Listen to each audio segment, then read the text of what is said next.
Hey, good morning, everybody. AJ here, and why is my camera not moving? There it goes. Anyway, hey, good morning, everybody. AJ, the CEO here.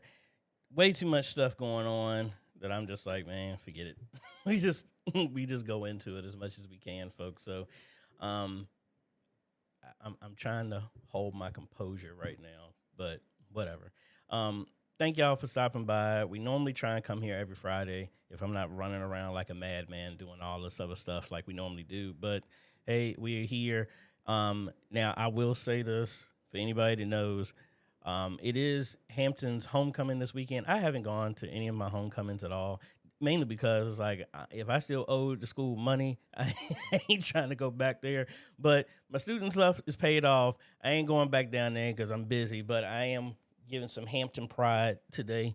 But anyway, that's what we got going on. Hope y'all all doing well. Like I said, I am running around like crazy, but that ain't nothing new. But anyway, I hope y'all all doing well. I'm jumping ahead. I have a whole lot of podcast stuff that I want to talk about. And I'm trying to hold my composure, but not talking about it because I know when I drop the videos, y'all know I talk about stuff that's relevant that I'm going through. So I know when I drop it, I'm going to get phone calls because it's going to be like, why did you talk about that? I was like, because I can talk about anything I want. And it's meant to bring attention to media ministry stuff that a lot of us go through, but we just don't have a platform to talk about it. But that's what we're here for. But I'm not here to rant and all this other stuff like that. But anyway, I'm here, folks. I actually have to get back over to 31st Street. We ended up moving up their digital walls about 2 feet and then trying to get some other people to help me hang these 75-inch TVs. They're older 75-inch TVs, so they are way heavier than usual. So I think I got a couple of people that are going to help me out, and then I got to pick up a lift from Home Depot. So I got to go get that at 12:30. So that's why I'm running around and all this other stuff. But anyway, I hope y'all are all doing well. Um, so I'm here. Let's go ahead and fire away at some folks. It was one comment. It looks like it got erased. I don't know what it was. I'll try and address that, but I see it in the history. But Anthony, good morning. Caught a headache last night while streaming a service. I could only record it. Understand. Been there as well too. Good morning to you, Mr. Clarence. Hello. Good morning. Good morning, Rob. Good morning. I made a couple of trips down to Norfolk this week. Multiple. So I was passing by your area, and that's when Hampton was actually open. So I got some official Hampton gear when I was in that area. Mike, hey, good morning. I hope y'all, my audio seems fine. So let me know from there. Total Life Church, hello, hello. Double Deckers, good morning. Though it's afternoon here in the UK. I bought an OC Go stream recently, so thank you for your look at that a while back. Hey, you're welcome. Um,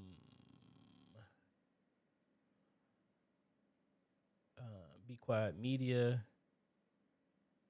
Hello, hello. I'm gonna stay quiet on that one. The rest of that answer, I don't know. We might get into it a little bit. Anyway, folks, I'm here. If I don't get a chance to get to your question, know that I hit the wrong button. If I don't get a chance to get to your question, know that you can email me at questions at ajhomes.com. Give me 48 to 72 hours to respond back to you. Last week was kind of busy, so I didn't have. Actually, no, I was sore. To be quite honest, my back. I think I pulled something in my back. Honestly, right now as well too. Been climbing up under a church about 4 days this week to run some cables for a telephone and some other stuff, and I just been running all over the place. I'm tired.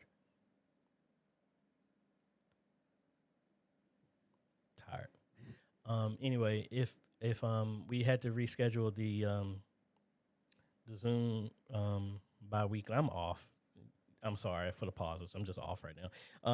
If you're not a part of the Facebook group, folks, know that you can go to Modern Media Ministry Made Easy. Look that up on Facebook. Answer 3 questions, and that is it. If you go back and forth with me, honestly, folks, with more than 4 emails, just go ahead and book a consultation. That is the easiest way for me to have time on my calendar set aside so that I can help you. I want to be able to help you, but again, I can't. It's kind of difficult. I have people that'll reach out and call me in the middle of the week.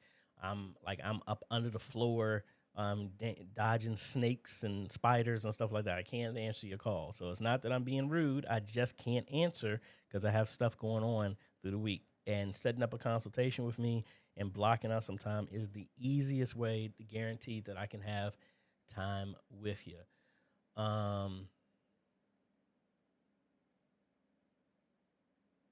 Creative for fun. No, I'm not talking about you. You were fine. It's just when I get questions and I get pulled away that I actually have to do something. That's the thing. So no, I don't have any issue with that. Printer player. Hello, hello. Mr. Albert. Hello, hello. Yippee. Hello. That picture looks like somebody. Monty, how you doing, sir? All right, folks. So we're gonna fire away. Like I said, I have a hard stop at noon because I have to go pick up a lift and get over here and coordinate some people and get this project at 31st Street done. Let me see. Do I have a picture so y'all can see what in the world I've been doing? On a side note, I'm gonna do a shameless plug, not shameless, a proud plug for my daughter. She had a exhibition a couple of weeks ago, and she got first, second, and third place in some stuff. I am really proud. So yes, I am gonna take a moment to shout out my baby girl here. Let's see. Oh, wrong camera. Which one? There we go. And y'all can't hear yet. Hold on. Facebook. Give me a second. I need to bring my audio in so y'all can see it. Can actually hear it. So excuse me. I think y'all should get it now. All right. So again, proud of my little girl right here. I did some slow-mo and all that other stuff in here. So hopefully y'all can see it.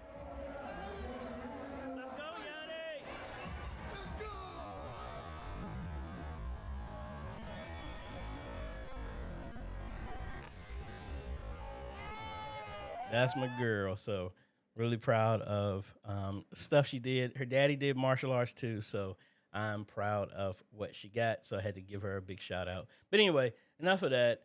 Let me know if y'all have any questions, folks, and start your stuff off with a cue. So that way it's easy for me to recognize the stuff that you got and we can answer your questions.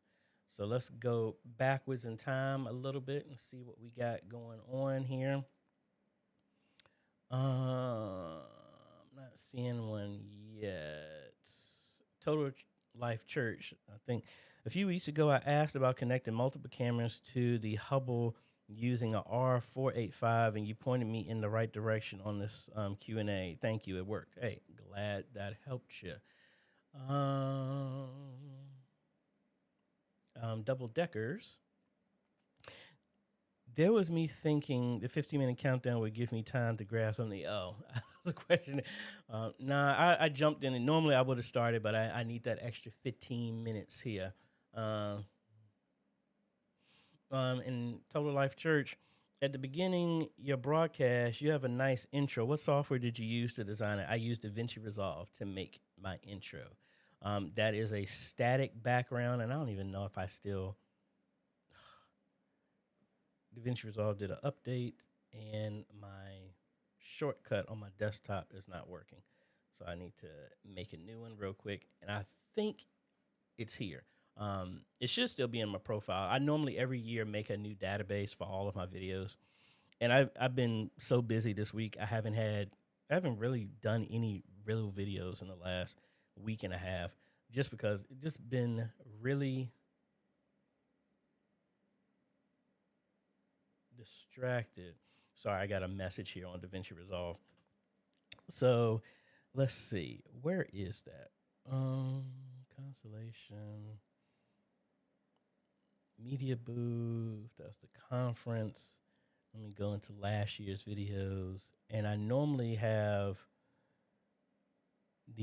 all of the stuff that I do to make my stuff, I have it as a call out. But pretty much what I did is I did a video showing how to do a visualizer. And where is that thing? Oh, there it was. Q&A intro. Is that it? I think it is. Okay, I got to upgrade this version. It's a new version of software. That isn't it. All right, hold on one second. I'm sorry for jumping around. I need to be able to move this over here. So that's that intro. This is actually a template in After Effects. After Effects put all the images in there, did that. That's the intro leading into this. And all I really did, and I need to turn off dual screen so that y'all can see everything. Where?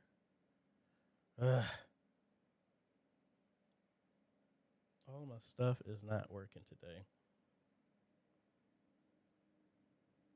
Edit. And where's my other screen? I'm supposed to have it's set on dual screen, but it's only showing me one screen. So I have no idea where the other one is. So I'll do it from the cut page. But inside of here, all I did was put that, and then I put my music behind it, and that's pretty much it. That's all I did for that. But this really wasn't the one I was looking for. I was looking for my other Q&A intro that shows the visualizers. No, that's the same one. That's the one that has the audio in it. Hold on. Where is it? Is it that one? Yeah, this is... No, this ain't it either. Man, what in the world? Nah, see, this is my old one. Yeah, I got to find it. I don't know where it is. I normally have it on here. It's probably under one of these other databases somewhere. But normally I just took an image that I got from Envato Elements that had the background and everything like that. And then I looped my logo in different places, and then I put music to it, and I put the title of the music. That's mainly all I did with that.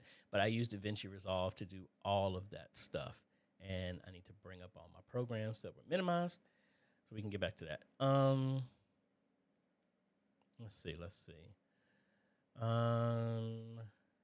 Yippee was saying, do I need a Blackmagic splitter to use multiple projectors? Well, it all depends. I need to know what your setup is. I mean, if you want to have both of your projectors do the exact same thing, yes, a simple splitter will split that. It doesn't have to be a Blackmagic one. It could be any splitter. And I'm assuming if you're using a Blackmagic, the only splitters the Blackmagic has are SDI ones. But need a little bit more information about what equipment, what is the source that's providing the signal to the projectors, what type of cable is going to the projectors, and do you want the projectors to show the same thing or different things? That's all. Let me know that, and then we can circle back around. Yep, and I know it was something because while I was crawling through there, I came out, and there was some multicolored stuff in this hand, and it was not mud. So, yay.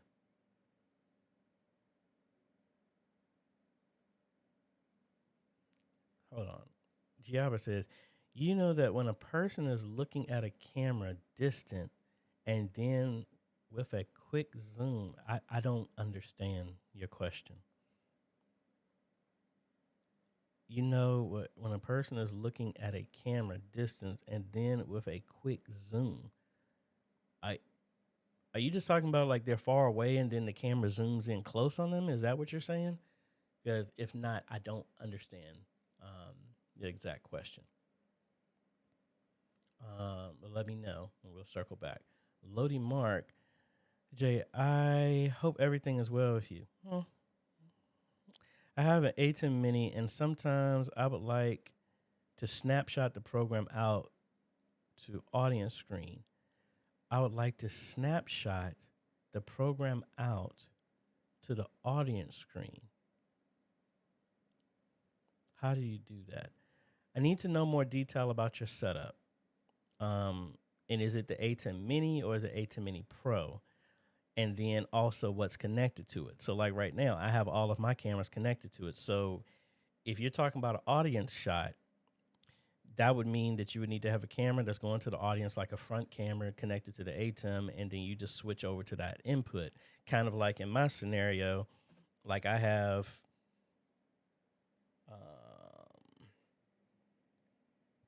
my other camera, like my BZB gear right now, the one that's right behind me. See, I can cut over to that and you see a shot from there. That would be the same thing. Say that's the front camera and that's connected to your, what in the inputs on your ATEM, and then you just select it on your control right here, like I have right here. So the red is the one that you're seeing right now. Then I cut over, and then there we go. But if that's not what you're doing, I need to know a little bit more detail about your stuff, and then we can try and help you with that. Octavius from California, what part? And thank you for coming in. Thank you. I will let her know that. Streets of Destiny, hello, hello. Back to Be Quiet Media. How should I handle not being included in production planning until, see, why did you start that question? That was what my podcast was and was going to talk about. He hasn't joined yet. M16V3, he hasn't joined yet. So normally he would come in here. So I'm going to circle back to that. I'm going to circle back to your question because I need to find my image of my podcast. I posted it on Facebook, and you know what? We're just going to go in. We're going to go in on it because I want this to be, and I might even set my stuff up so I can take phone calls to talk about this, because this is one of those things that I don't want this to be like AJ's just ranting all the time, but it just ticks me off to no end that a lot of the stuff that we do in media ministry, we're blown off, we're ignored, we're stuff like this, and they don't realize the frustration, at least for me, the frustration that we go through when we have to deal with this stuff. So we'll go in. We're going to go in on it. So one of my podcasts, I will talk about it, but it's this: more than a tool. It was multiple titles I wanted to talk about this, but I'm going to kind of talk about this, and I really want to have some discussion with this, and I didn't do my polls, none of the stuff, but how should I handle not being included in production planning until the last minute or after they have begun advertising an event that takes place in less than 2 to 3 weeks? I feel disrespected. And this goes back to this, my whole point.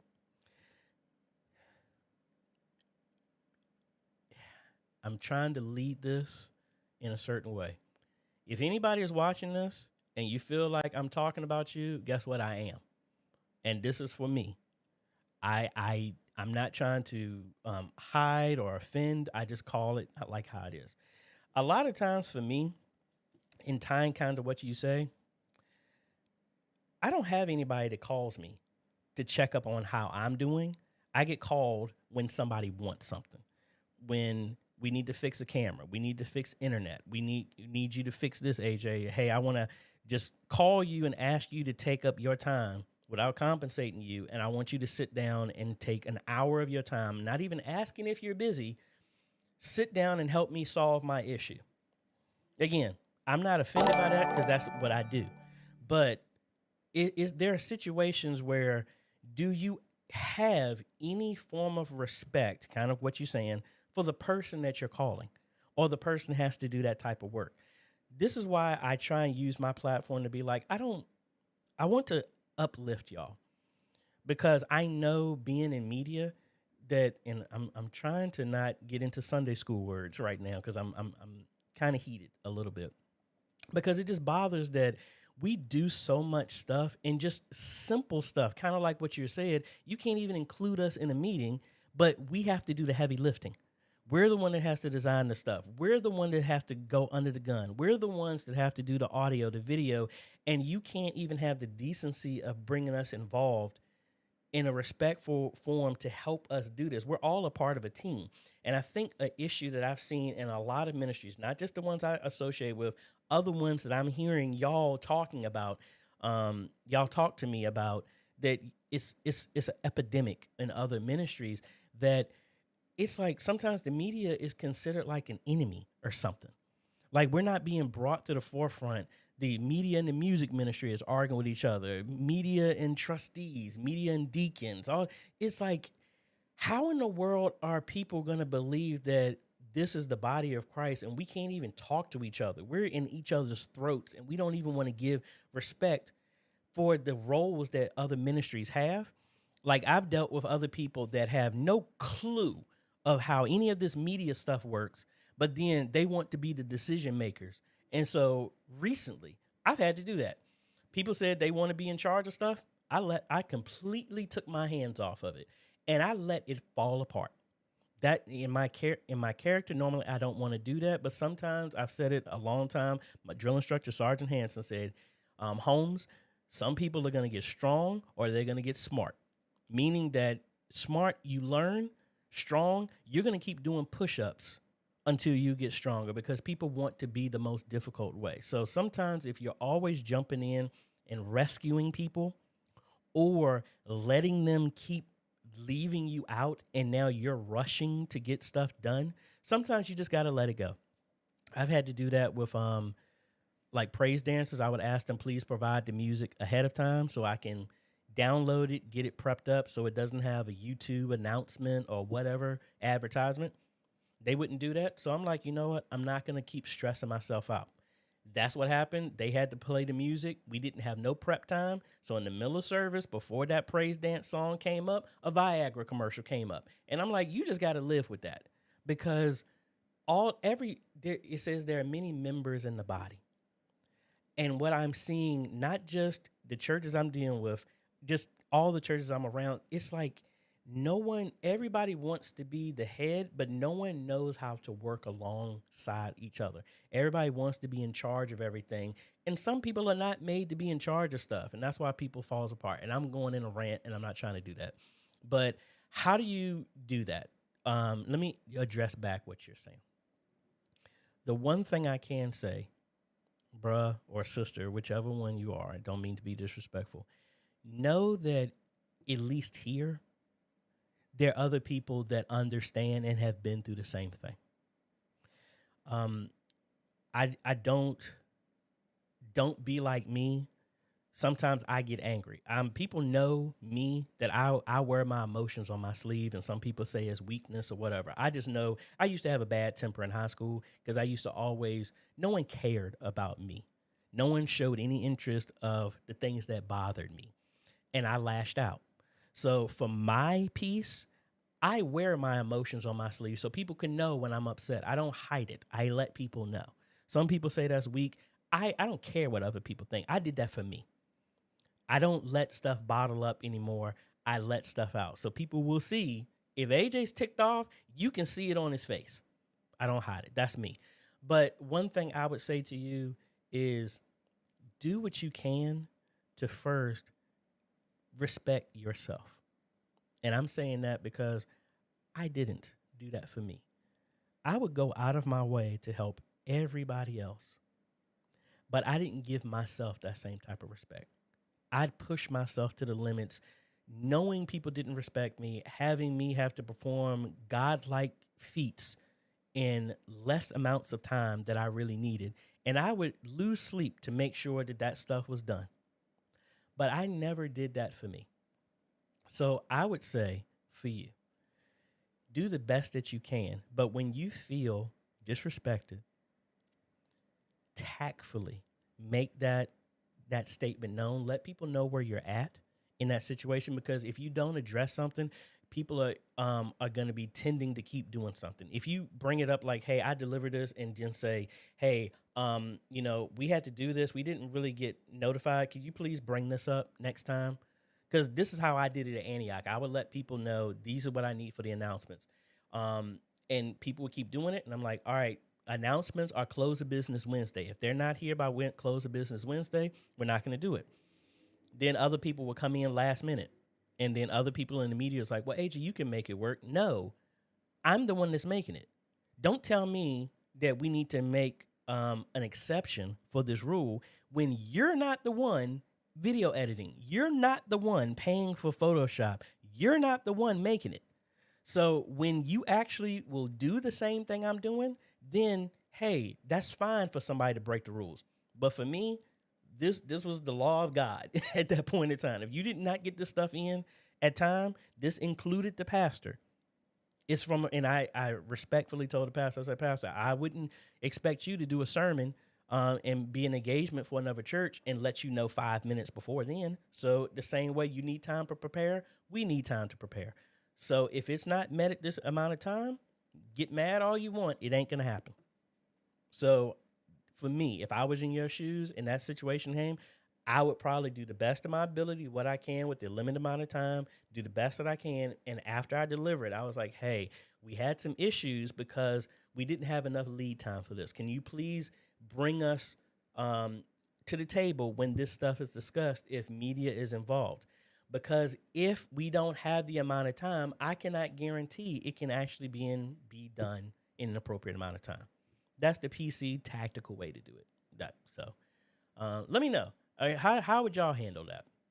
Because, I mean, that's just me. Because it's like, if you allow stuff like that to keep going on, it's going to become an epidemic and you're going to stress yourself out. I've been there. So, Anthony, I noticed last night while streaming, I kept getting the encoder error message. When I check the settings, I see the graphics card and the other one says software X32. What could it be? The encoder error is, for me, let me open mine up and show you. So normally, if you're Anthony, if you're still using like the Ryzen 5600 or that type, that is fast enough for encoding. It's not fast enough, depending on your settings, to do both at the same time, encoding and recording at the same time. So like here in my settings, so if I go to my output, see, I have my graphics card is handling the encoding because that's the one that's more important to me. Now, the other thing, like this is not a good example. You don't want to do this, even though my graphics card is a 4080. So it is fast enough to do this. But in that scenario with that one, I would change this to not do the same as stream because that requires the same amount of stuff. And then you can change the encoder. So I would say, maybe high quality. And now you can change the encoder to something different. So now the computer processor is going to be handling that. So the GPU is going to be handling the encoding, its own dedicated thing. But then the processor is going to be handling the encoding. And you don't want to have the file being big because it's like the same way. The CPU, the software, the X264 is actually running the computer as well as all the other programs and OBS. You need to make sure that you have enough processing power to handle all of that. So like if we go to the task manager, it is the task manager, excuse me. I clicked on the wrong one. So like if I go over here to task manager right now and I look at my system, it was a 3080, not a 4080. And I go to my CPU, I have more than enough processors that I could offload this to and it's not a problem. What I would do, Anthony, when you have a moment in testing time, this is again going back to knowing your system, I would do a test and keep this task manager up and see how the CPU is processing on the different settings and really learning it inside and out so you know the exact aspect. So like for me, if my GPU went down, my CPU could handle both just because it ain't taxing as much as I need to right now. Now, if I went over into, let me see, can I log in? Can we do a test right now? Because I can still log into Antioch stuff and I can set up a test stream. And that has actually a less powerful system than probably the one that you're using. So give me a second to log in. And we're going to do a test stream just to see how all of this works and give you an example of all of this. All right, let's go to the full screen. So if we go here to Task Manager and we go to Performance, see this has what? 12 cores, right? This is a Ryzen 5 1600, 12 cores. There is no GPU in here that supports encoding. So their stream is actually running off of the CPU as well too. So when this opens up, I will give an example. For first, let's change our profile to testing so that it ain't gonna go nowhere. We go up here to settings. We go to our output. So you can see it's at software. And I'm gonna do a recording at the same time. So we can just push this thing to the limit just to see what it can and can't do. So we got my testing up here. Let's slide this over. Come on now. I'm gonna slide this over here. We're gonna bring our analyze over here. We're gonna look at CPU. And I'm gonna start this stream. And let's see what it does.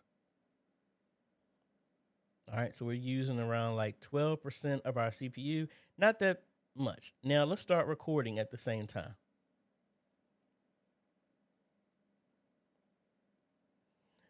Now we're going around 11, not that much. Like this one, that's still going fine. So we really haven't gotten anything right now. And it also depends on the bit rate that you have going. Mine is at 4,000 for the system. So it's kind of, you need to play around with the system to see where you're going to get that error. If I would have gotten that error by now, so let's see if we can manufacture that error and see what we can push the system to. So if I push this up to something ungodly high, 10,000. Let's start streaming it again.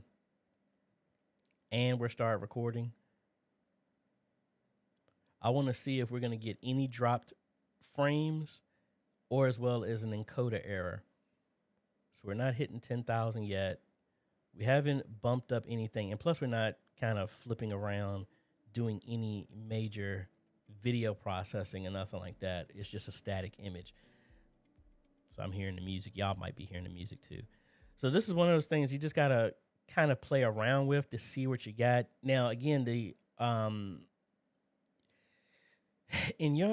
Anthony, let me know which processor are you using as well too in that system, because I think it must be doing with the settings. Because I mean, I'm running at 10,000 and I'm recording, and I think I'm recording at the same rate. Because if you do that, you're really going to be pushing. Yeah, I'm recording at the same level. So that's like, it's processing a lot. I'm surprised I haven't gotten anything off of that error. But that's what I would test. And I can't really drag it out too long to get exactly what it would be. But that's what I would test out. From this scenario, I still had some overhead. I wasn't maxing out what I'm doing. I would play around with the settings a little bit to get a familiarity on what settings work best for you. But make sure in your recording, make sure you don't have it same as stream. That will at least give you a little granularity to set it to something different. That's just my suggestion for the times that I've gotten those errors. And again, sorry for going kind of over the top with that. Back to double deckers. The audio is very nice. What mic is that you do?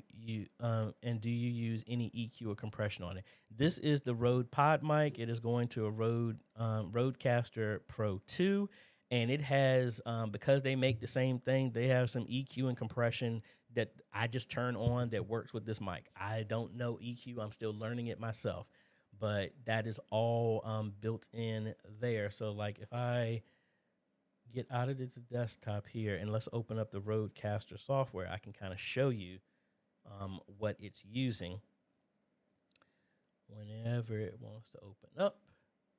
In Creative for Fun, I didn't forget about you. I've been running around, haven't been able to mail back the Rode Videocaster to you. But again, I appreciate you sending that out. I've been meaning to do some other videos with it, but I've just been so busy, I haven't had a chance to. All right, so my Rode mic is in number 1. And will it let me see the configuration? Let me see audio. I thought it would let me do some more configuration. That's the color.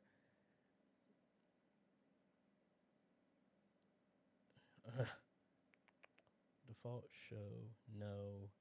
It won't let me show these. It's right now I have depth, No, yeah, depth, sparkle, and punch. Those are the things that it says that are presets for this through the Roadcast. I thought it would let me show it through the app, but it doesn't. That's what I have going on through there. So again, sorry, but that's I just have it. It says on the Roadcast or what mic am I using? I select the pod mic, and I can turn on processing. And a lot of people said they like it. I haven't dialed it in. I just use what they comes with, and it works well. Darren Campbell, which multicast service do you recommend? I used Restream for an event last week. Poor quality, looked like 360p for first 30 minutes, even though it looked normal while monitoring. Well, right now I use Vimeo. I've had them for a while, and actually I got this bill coming up pretty soon. That's like $900 a year. Not a fan of that, but Restream, I mean, that's kind of weird. Where were you seeing that quality drop like that? Because Restream is, I mean, it works fine, but again, you know, I've been meaning to play around more with this Owncast stuff, but other things. Now, what are you using to stream as well too? What stream are you using? OBS? Are you using vMix? Because there are other, well, vMix has it built in that you can. If you're running it from a computer, you could get vMix, and as long as your system is fast enough and your upload is fast enough, vMix can stream to 4 to 5 different places itself, and you don't need a service at all. We did another one, eight Tim, or I can't remember the name. I did a video on it that is a plugin for OBS that you can do multiple streaming too. But what equipment are you using to stream? And then we can circle back for you. Michael Baldwin, hello, hello. And Streets of Destiny. Could you explain how to have something copyrighted? Well, are you talking about that you are the owner of the copyright, or give me I want to make sure I'm answering this appropriately for you. So, for example, I have 17 songs that are registered in my name in the Library of Congress. This was stuff I wrote back in college. I think it was the musical collection of Arthur Holmes. It was the music that I wrote for a video game for my senior project in college. So I wrote all that music. That stuff is owned by me, as well as some gospel songs that I wrote. I have them registered in my name, and they're listed in the Library of Congress. So those things are copyrighted to me, and they exist for another 150 years after my death. That's until no one can use them. Or if you upload anything to YouTube, that gives you somewhat of a copyright. I mean, it's not really enforceable like that. Not legally, I don't believe. Again, I'm not a lawyer. Please seek a lawyer, all that other stuff. I'm not a financial advisor, all that good stuff. I ain't liable for that stuff. I'm just telling you from what I know. But let me know what direction you're talking about from that, and we can see what we can do. Back to Octavius. I have a Mac Mini M1, the same one I got over here, and I actually do have it plugged into the system right now. I re-cabled up some stuff here, but and trying to connect studio monitors for audio. It only has a 3.5.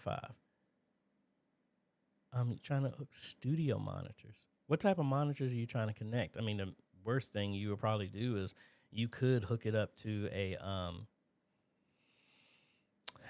you could hook it up to do a reverse and 3.5 and connect and do an adapter to go to the other things, or you could have a what is that? Audio interface, and then have the audio interface go out to your stereo speakers. That could be an option.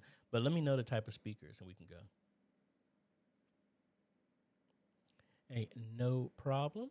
Norm, hello, hello. Good morning. Mr. Clarence. Brian, hello, hello. Hello, Vicky. Back to double deckers. Sometimes I think this goes back to the old Kodak slogan, just press the button. People think it's so easy. Yeah, they really do, until they have to deal with it, and then they lose their mind running around. Like it's that's the one thing I would probably say that I am a reluctant leader. I didn't seek out leadership. So when I have other people, for me, this is me personally. This ain't church related. This is just human type of thing. When I see somebody who is running around announcing to the world that they will be the best leader, for me, that's a quick sign that they don't have no leadership skills. I believe if you have to yell from the mountaintops that you're the leader, that's a guaranteed sign that you're not the leader. If you're trying to convince everybody how great of a leader you are by words, that shows me that you're not a leader. What shows to me that somebody is a leader is by their deeds, not by their words, because anybody can say anything. That's just me. And I think a lot of times people say they want to be a lead, and then when you give it to them and it falls apart because they don't have the skill, they don't have the patience, they don't have the expertise to do it. And I think so many people, especially in the church, we spend so much time. Thank you for becoming a member there at Be Quiet Media. I think the issue is from church, just because you're in church does not mean that God just automatically ordained you to be knowledgeable in every single facet there is in life. Because if that was the case, if God was able to give you the ability to do everything by yourself, then all the rest of us are not needed. We're meant to work together.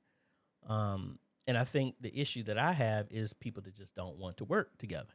And they rather take all the glory and be like, look at what I did, even though that's just in word. And they ain't actually, they hands ain't dirty. They ain't sitting on here and learning how to do none of this stuff. They just say it sounds nice. And I mean, I'm dealing with a church right now. Somebody is yelling to the rooftops that they are the most knowledgeable person on the face of the planet, but they've had umpteen amount of years to prove it. And their proof is that they don't know what they're doing. So I don't know. I ain't going into that one. Richard, hello. Juanita, good morning. If I can press the button. Hey, good morning. Celeste from Delaware. I just found you about a month ago. I want to thank you because you have been so helpful in my ministry. I really appreciate you, and may God bless you in all that you do. Thank you very much. I really appreciate it. D Green. Oh yeah. I give HU some love. Norfolk State. Boo. Rob, I feel you. I'm dealing with non-technical people trying to make decisions, and then when things don't work, I get questions regarding why things aren't working. I mean, sometimes you just have to let people smack their face against a brick wall. Because some people are just that stubborn. You have to. Like, I've had other people. No, I'm not even going to get into that. I'll leave that for the round table. Y'all be on that. That's on this coming Sunday, and we are going to have on that one. Juanita, I have to tell my face to be quiet. I don't. I'm sorry. I try to be peaceable, but sometimes it's like that's the only stuff. Yeah, I'm not about like the fisticuffs and doing my cross chops, and I'm not into that and sidekicks as much as I want to. I don't believe in doing violence and stuff like that. But it's just sometimes you have to let people learn the hard way. I remember in the Marines, and we were taught, if you have a point man, the point man is in boot camp. Anybody in the military would know this. I would hope they would do the same thing. But like in the Marines, we had a thing when we were in the barracks, and we'll be doing whatever, and then our drill instructor would say 0. Everybody would say freeze, recruit, freeze, meaning you don't move. What was the point of that? If you have a point man and you're walking through a minefield, if he says 0, you stop moving every muscle imaginable. Why? Because that extra motion that you don't think is important could have you step on a landmine and have your leg blown off. It's following the lead, meaning that there are people in ministries that they've been ordained, they have the experience in this field. If they are the ones saying we should not do this, who are you and what reservoir of knowledge are you pulling from to say that this is not correct? That's where people get hurt in church and in life in general, because people so adamantly want to be the lead and the point man on this field in this area, but they're not willing to take a landmine, or they don't know what they're looking for. I've never been a point man because thankfully I never had to be in war situations. If I had to look for what a landmine is, I would not know, and I would be the first one to say I don't want to be that, because I do not have the skill in that area. Some people are not humble enough to be like, you know what? I'm not as great as I think I am. I am not knowledgeable. That's why I tell y'all here, when people ask me about lighting and EQing, I do not know. There's no shame in me saying what I do not know. But when y'all ask me stuff I do know, I am more than willing to share that knowledge. But I think it's accountability. People want the responsibility. I mean, they want the kudos and the pats on the back, but they won't take the responsibility when it falters. And I think that's the issue. But anyway, I ain't trying to go all into that. Norm, does anyone know of any software to monitor the upload and download data streaming bitrate being used? The second time this week, I had 5% lost frames in the stream, the CPU. Norm, what are you using? Are you using OBS? Because there's some monitoring in OBS for that. But if you're looking for an external program, that's going to be kind of hard to do, because if you have an external program monitoring that, that's going to add to the CPU utilization, because it's going to need to use the CPU to run the program to analyze that. But let me know your setup, and maybe we can point you in a direction. Darius, hello. Mike, you hit the nail on the head. Unfortunately, it falls on us to come up with ways to work with them to accomplish the goal. Find tricks and tools, make your life easier. Yeah. Juanita, can you suggest mics that can be used? We have a Behringer X32 or something like that for the board, and the Phoenix mics now. What might give us a better sound? I mean, well, in relation to what? And who is the mic going to be used for? Is it just for the choir? Is it just for speakers? Is it for crowd mic? Give me a little bit more detail.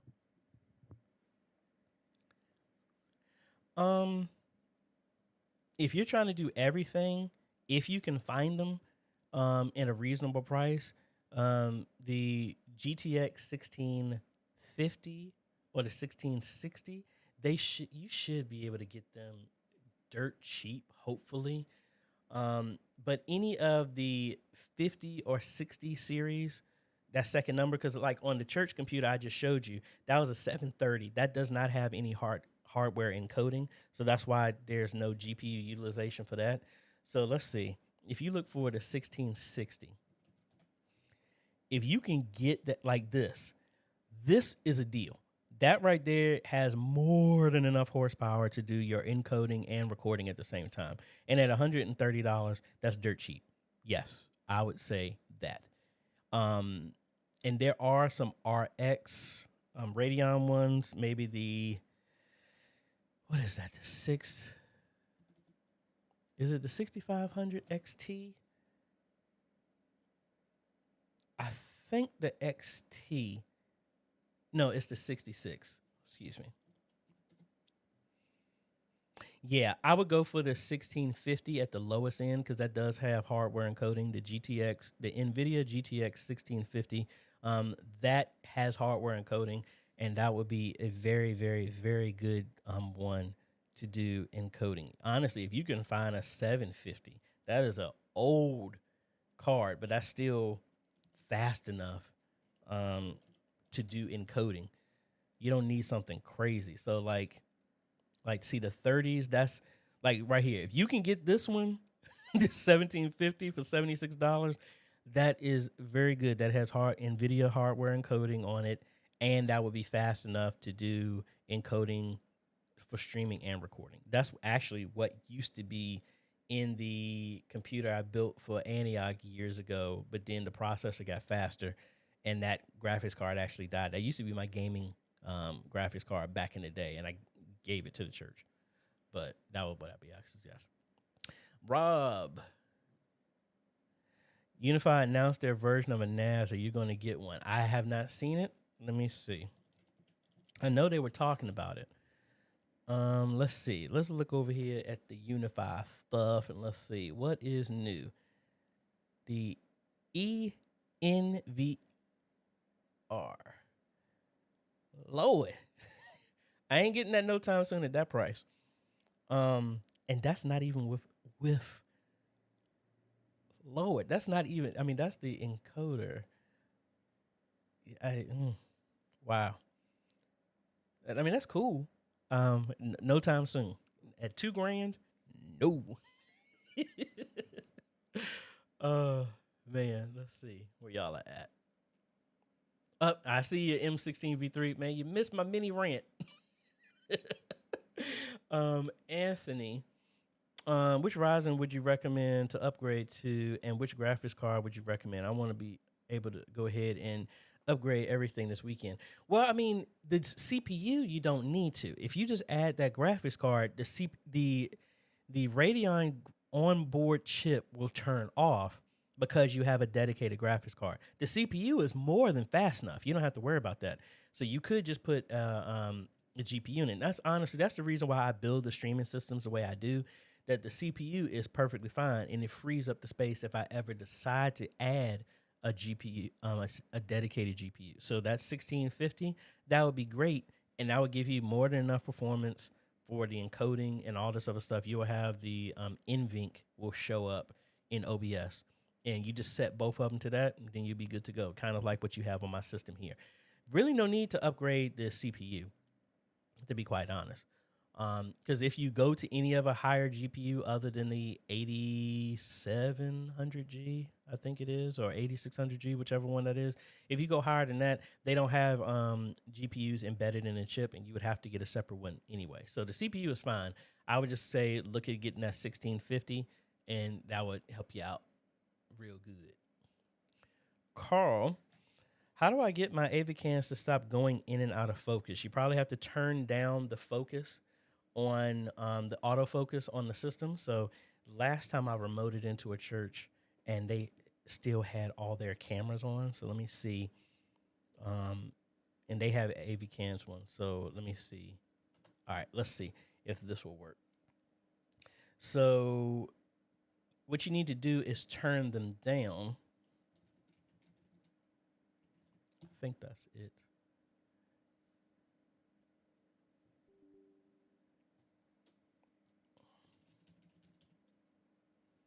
Need to turn down the how strong the focus is. Come on, man. I put that in. All right, so yeah, that's 161. It might be off. I think somebody turned the system on, and then because the whole system was on yesterday, they must have turned it off. But normally you need to turn down the sensitivity of the autofocus. It's probably set to high. Play around with medium and low, and that will stop that going in and out. That would be the one thing I would suggest for you.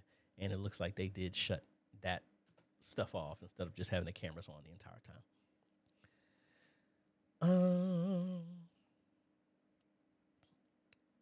Did I miss your first statement? Yeah, I did. Hold on. I jumped over to a couple of pages here. That's page 3, page 2. That's what I was talking about, MA16V3. We got a pretty massive bump in internet speeds from we get 300 to 400 upload now. I'm trying to set up a local Nginx restream server, but I can't get the server to take the stream from the A10 Mini. Make sure in that, do you have passcode enabled in your Nginx server for your RTMP ingestion? Sometimes it's blank. Sometimes you got to put something in, and then under the ATEM, use the custom stream, and sometimes it's expecting that. It has been my experience when I've done that. I need to go back into that, but haven't had enough free time to play around with all that cool stuff like I used to. And your second part of that is the self-hosting. Self-hosting used to be a problem. and I'll be honest, self-hosting is not an issue if you don't have a lot of people coming to your stream, because you need to have enough. So say if you have like 5, 10, 20 people and your upload speed and download speed is fast enough, that self-hosting from here, I would have no problem with that. If you're talking about having hundreds to thousands of people, no. Self-hosted, you would need to have something gargantuan running directly to that system to be able to handle all of that. So for low volume people watching, self-hosting is fine. Or if you want to do self-hosting, you would need to use like one of these cloud services, but then they start charging for connections and stuff like that. I've been wanting to set up an OwnCast server on the cloud for that. But again, from a cost standpoint, I haven't found it being worthwhile to do that yet. Living Out Loud, good morning to you as well. Praying for your priest, bro. People are going to be people, unfortunately. Can you suggest a mobile camera for roaming during live stream, but can also do other video content?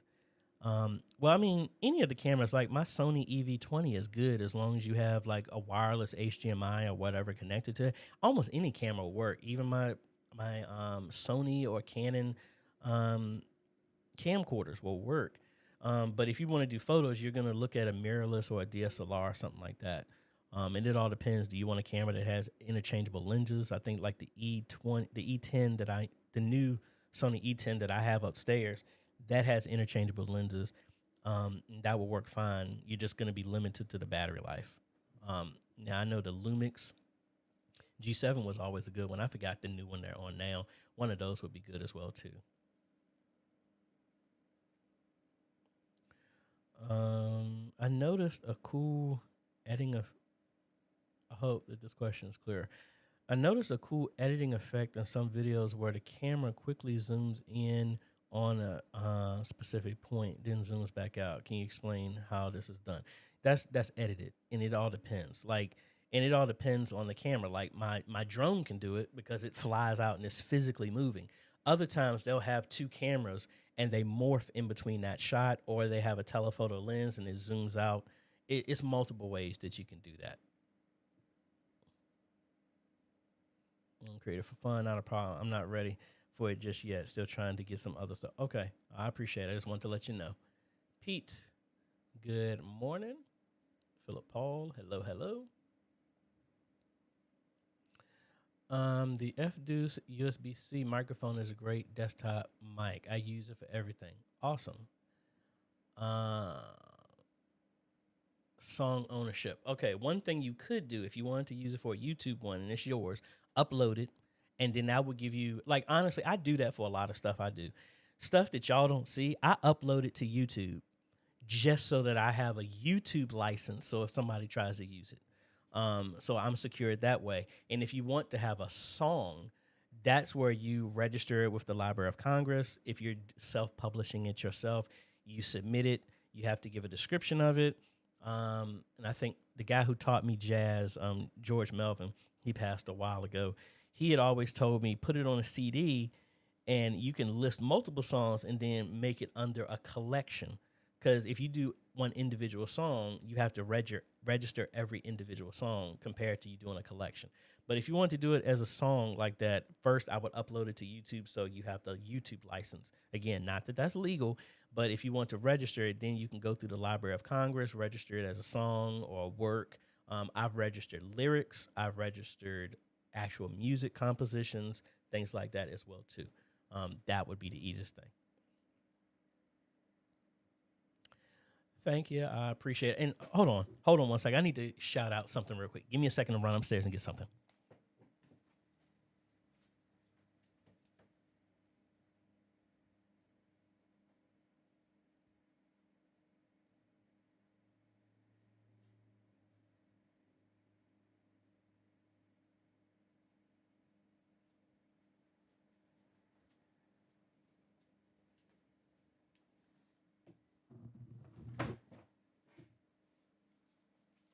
All right, so this is the Sony camera I was talking about that I would use for taking photos and stuff like this. This is the one that I actually use for most of my stuff.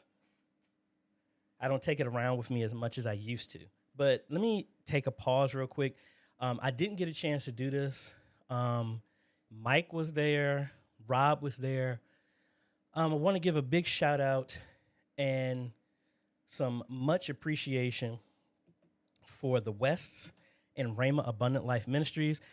I was involved with their conference the first day on Friday, and then that next day is when I took Ayana to her martial arts stuff. And they presented me a couple of things that I'm very thankful for. They gave me a plaque for Outstanding Missions Award. Again, thank y'all for that. And then they also gave me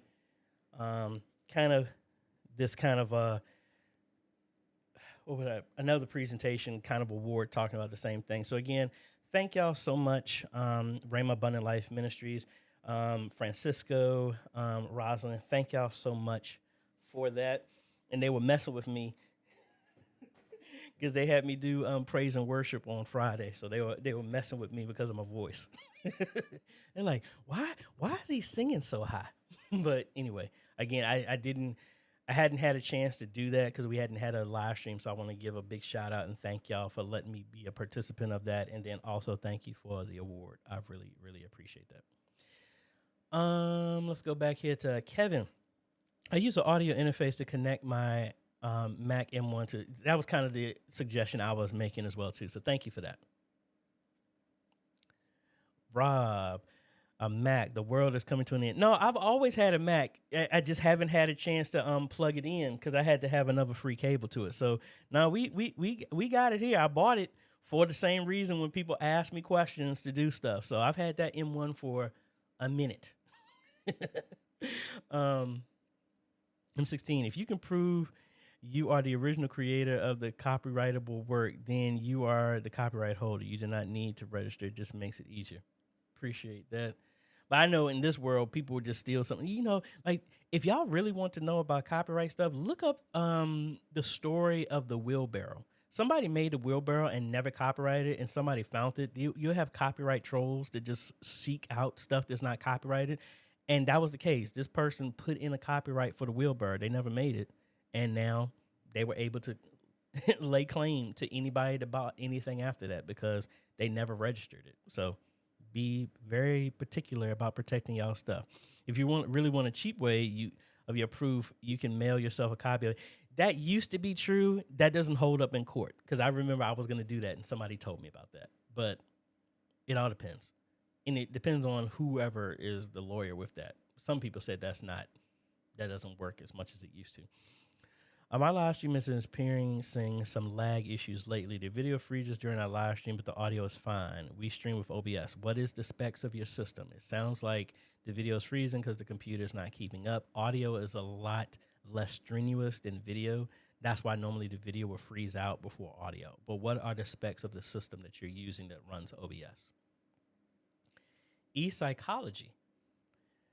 My media ministry has been streaming for some time, and I'm looking to upgrade our setup. Currently, we are using OBS, Easy Worship, and Church Streaming TV for multiple streaming services.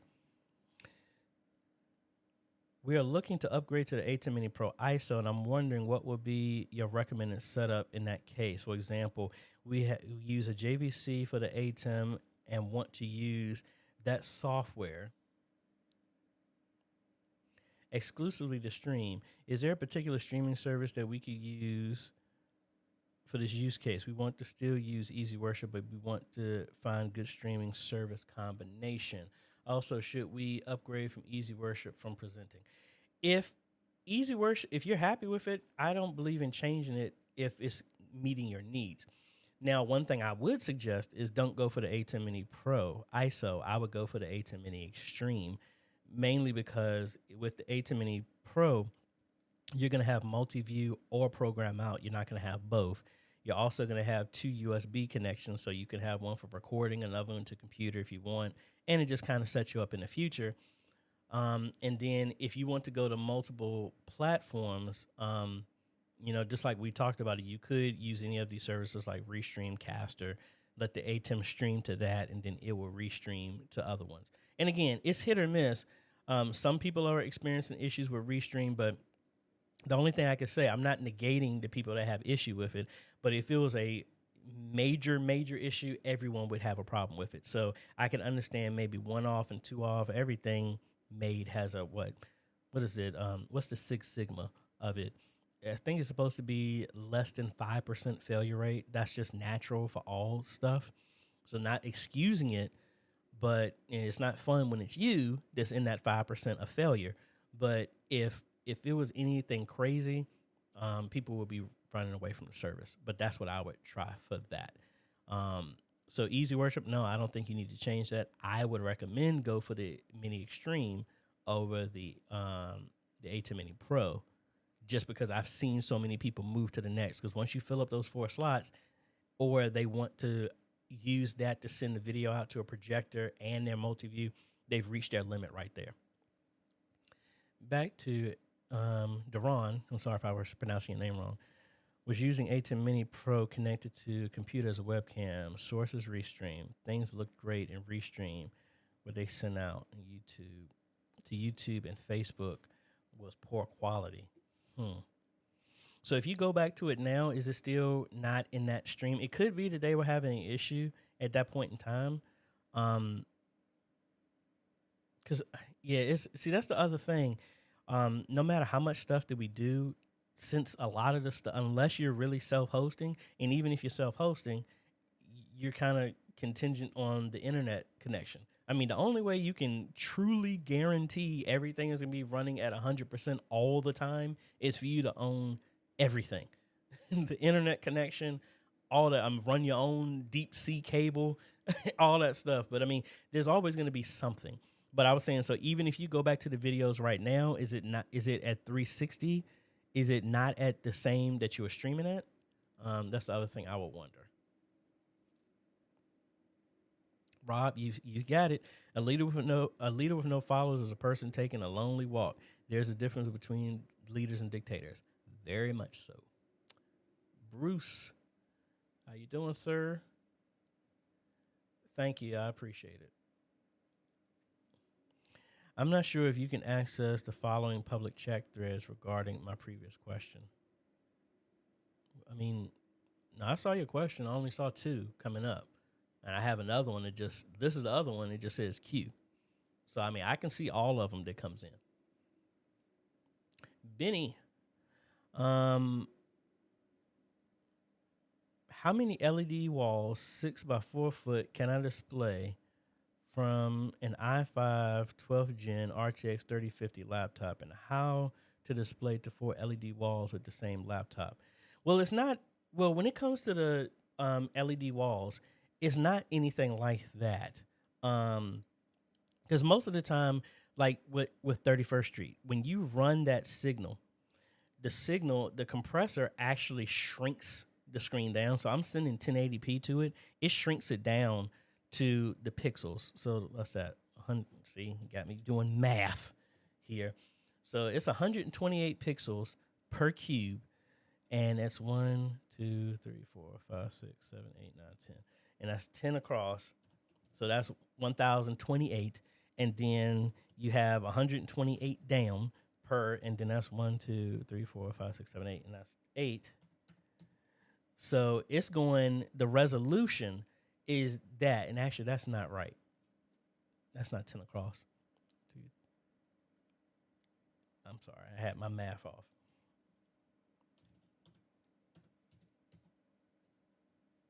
That's 128 times. I keep hitting the wrong button. 128 times 12.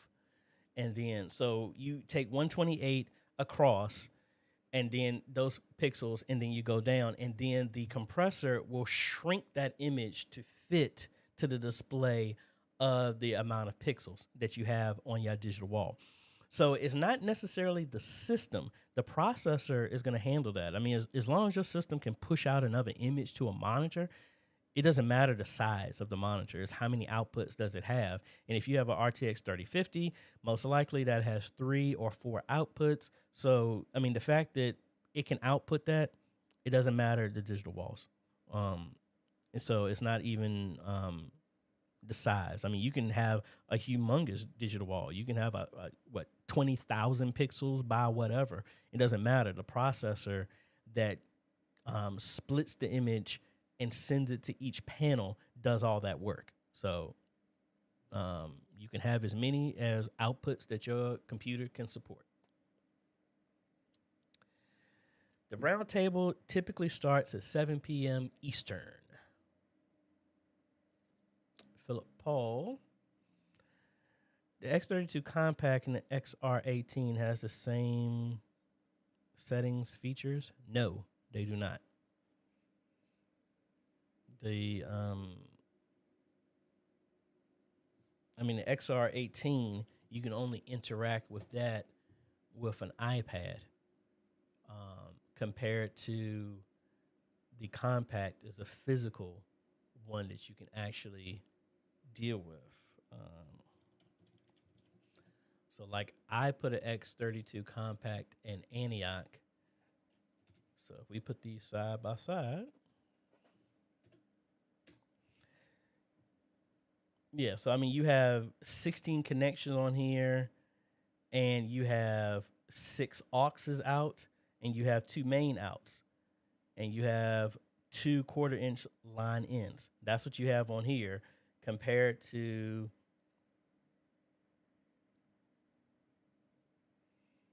again, you have 16 inputs on the back. You have 8 outputs on the back. You have 6 aux ins and 6 aux outs, and you have a monitor out, and you have a talk back, and you have 2 USB connections, one for audio, other ones for remote access, Ethernet, MIDI connections, AES out. So no, not the same interfaces with those.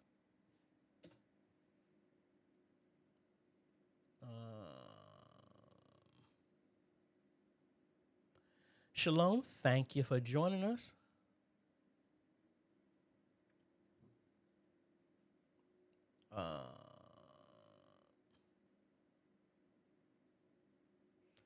Yes, sir. Thank you for that. Centro de Dios. Good morning. I'm the audio guy at our small church. I've constantly been teaching myself how to use the X32 Compact mixer and mixing and doing live stream. I purchased the A10 Mini Pro, have a Sony A600. What could I do better our live stream audio? Well, I needed an example. What's the concern that you have with your audio? Do you have it running as a separate mix? How do you have it? Give me a little bit more info and see what we can do to help out with that. Tag Productions. I'm pretty sure I've seen all the stuff on the Wing Compact and Rack. Blessings upon you and your family. Well, thank you very much. Same to ya. Norm. Oh, yes. I would look for the plug-in for that, but I also have a laptop that's barely being used that could monitor the bandwidth. Okay. But I think kind of like that, the Task Manager will probably be the easiest thing because it's already kind of built in. To look at that type of stuff. Anything outside of that, I have to do some research on that one. What's your recommendation on soundboard brand which has clear sound I can use for podcasts without hissing and buzzing sound? Sound card, is that, for going inside the system or outside? And because I would think your hissing and buzzing, I would probably address that first. What type of mic are you using that's producing that sound that's your concern? We can work towards that. Oh, thank y'all. Mr. Clarence, I was looking at the wrong one. Y'all are talking about that. Let's go back to the Unify store and let's see. I've obviously missed what that is. Normally they would have it under what's new. I don't see it here. So let's look at that. You're talking about it is the UNAS.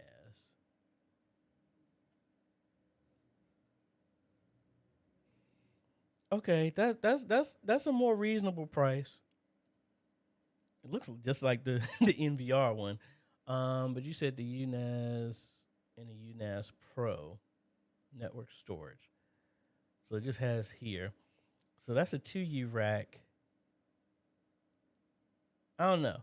At that price, maybe maybe we could play around with that. I mean, that's actually cheaper than some of the Synology ones that I got. But I need to see about that, how that would work in the interface with that. I haven't seen a video on them yet. Let's see.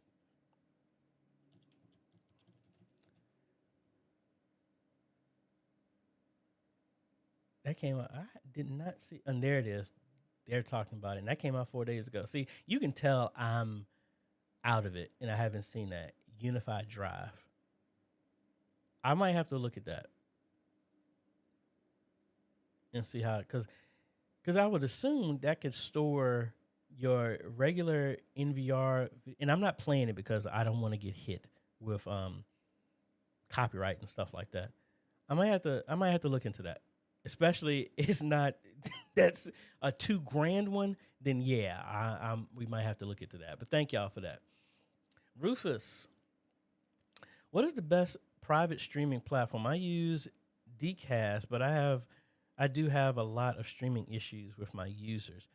Private streaming platform. Vimeo is the one that I've used. It used to be a bunch of other ones, Ustream and all these other ones, but I think they've been shut down. The only one that I've personally, well, here it goes. YouNow. I don't even know if that still is up. Let's see. No, YouNow is still up, but it looks like it's a whole bunch of tomfoolery up on here. You can go to younow.com. My account is still there because I signed up for everything that was there. That's the only one I can say for right now. I would have to play around with some more stuff. But I use Vimeo personally myself. It's $900 a year. But I've been happy with that. I've had them for like 6 years. But I had to play around with some more ones like that. Double Deckers. Cloudflare does a live stream service, but the cost might mount up depending on how many users. Yeah, that's kind of like the issue with the other ones as well, too. And like I said, I want to set one of these up as well, too. And maybe, I mean, I do have, you can't see it. I have this other system here. I've been trying to build another 8600G AM5 system, but I went through 3 processors and 3 different motherboards, and it just wouldn't boot. So I don't know if it was motherboards that had an old BIOS or not. This is the most recent motherboard that I have used before, but I haven't. Every time I ordered a new AM5, Amazon just decided to not deliver it. So I'm waiting for some clients to pay their daggone bills so I can pay my bills. And then when that's over, maybe I'll have some extra and I can buy another processor and kind of finish going through running my stuff on my own self-hosting and see how that will work as well too. But I got you. Double Deckers, the OC Go Stream can stream to 3 services providing you have fast enough. Yeah, that works as well too. Hey, you are welcome. Thank you, and thank you. There goes Francisco. He was messing with me. I appreciate it. Sweet. And yep. Let's see. Let me go to the next one here. The 750 is good to do what you need to do. It's just old. But as long as you get it in good condition, running a stream and all this other stuff, it's more than enough. The latest graphics cards are overkill for what it's going to be used for. Like, if I streamed on this 3080 right now, it is probably going to be hitting maybe 10% of what it can actually do. So a 750 is good. Don't get a refurbished one. If you can get a new one, that will work. So you're saying, thank you for your reply. We didn't have any video freezing during the live stream up until now. We're currently using a CSL gaming PC. Make sure if you're using OBS then that if you did an OBS update or the driver update for your graphics card, it didn't switch back to software. make sure it's still using the graphics card, kind of like what I was saying to Anthony, to handle your encoding. That would be the first thing that I would think. Back to Be Quiet Media. We currently use Media Shout. I'm trying to change the minds of the volunteers to move over to ProPresenter 17. What's the best way to not strong arm them to switch over? I mean, honestly, I would just buy. I mean, they have a monthly. I have the same thing. It's like $29 a month or something like that. Buy it for 1 month and just say, let's try it out for 1 month. And if you don't like it, you can always go back, and it's just $30. That's what I would say.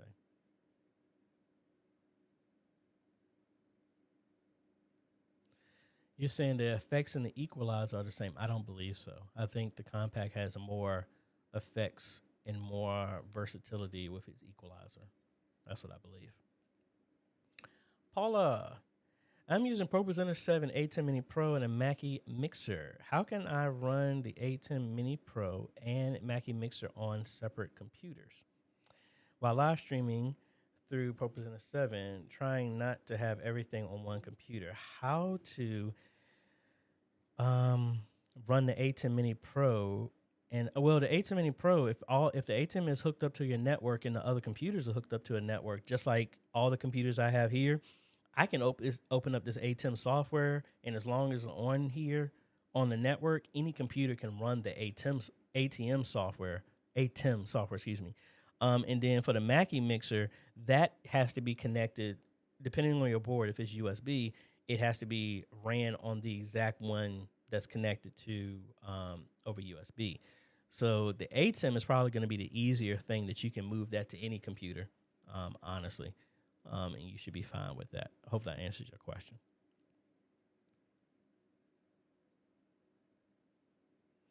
Rob was saying the only problem is just an NAS, nothing else, no Plex, no containers else. I mean, for me, that's not bad because I don't even use the Synology as much as I probably could. I use it just for just dumping my phones and data and stuff like that. I really don't run any apps off it. I used to, I just don't. So I use the Mac M3 Pro for the lyrics, and I have an i5 MacBook for OBS. Audio is coming for the mixer via RCA to the ATEM. Okay. Now, with that mix, is that a separate mix that you're sending, or are you sending the main left and right to the ATEM in that setup? Tamara, I'm trying to switch between a Mac running ProPresenter and the ATEM using a video switcher, but when I switch to the ATEM, the Mac gets disconnected and has a blinking black screen and messes up. Messes up the monitors in the sanctuary, so I just display the cameras or presenter the entire service without switching. On the Mac, I have to turn on the setting prevent automatic sleep on power adapter, and the display is off. Do you know what the problem is? Okay, if you're switching, let me go back to number one. Trying to switch between a Mac and running ProPresenter for the ATEM using an HDMI switcher. Well, that's the problem. The HDMI switcher has that black screen that you're seeing that's the electronic handshake.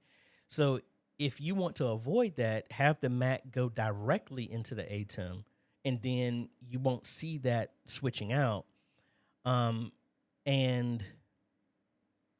But I'm assuming that you're using the ATEM Mini Pro for that.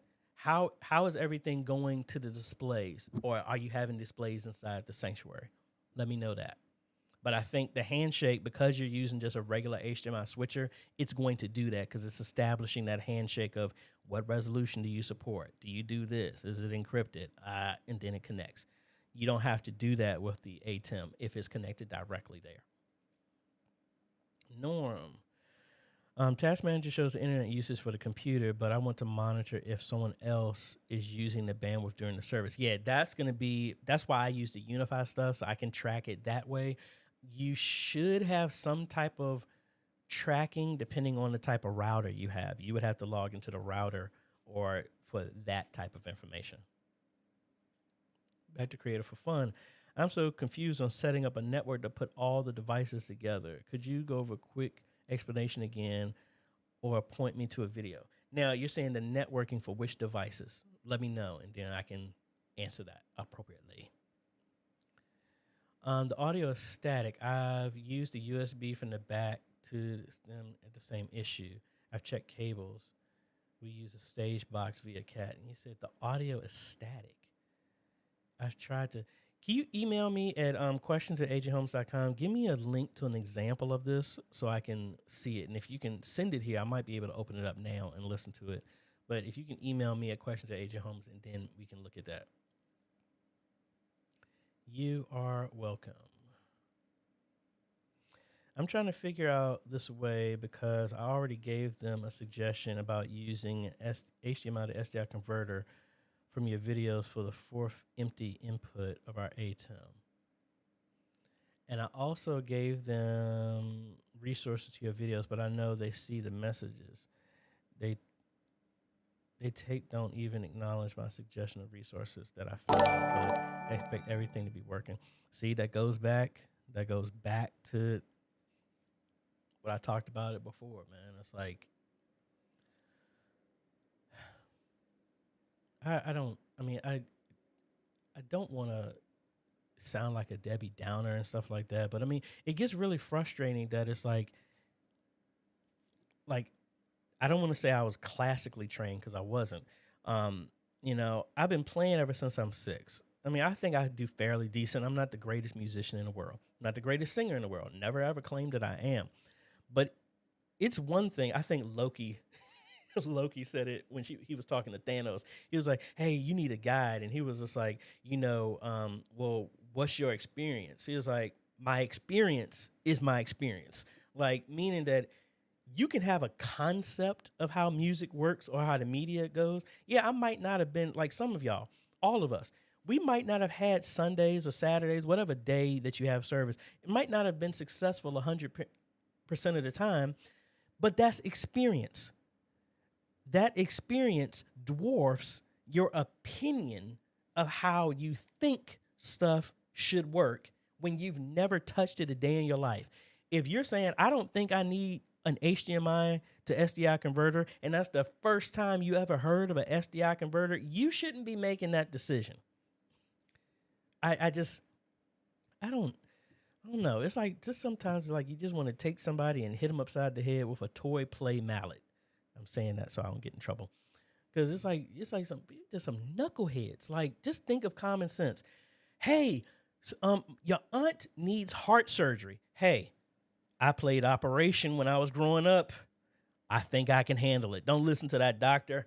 I know how not to touch the edges so that I don't get that zappy noise. You don't do nothing like that. Oh, I played with Legos, so I should know how to disassemble a rocket.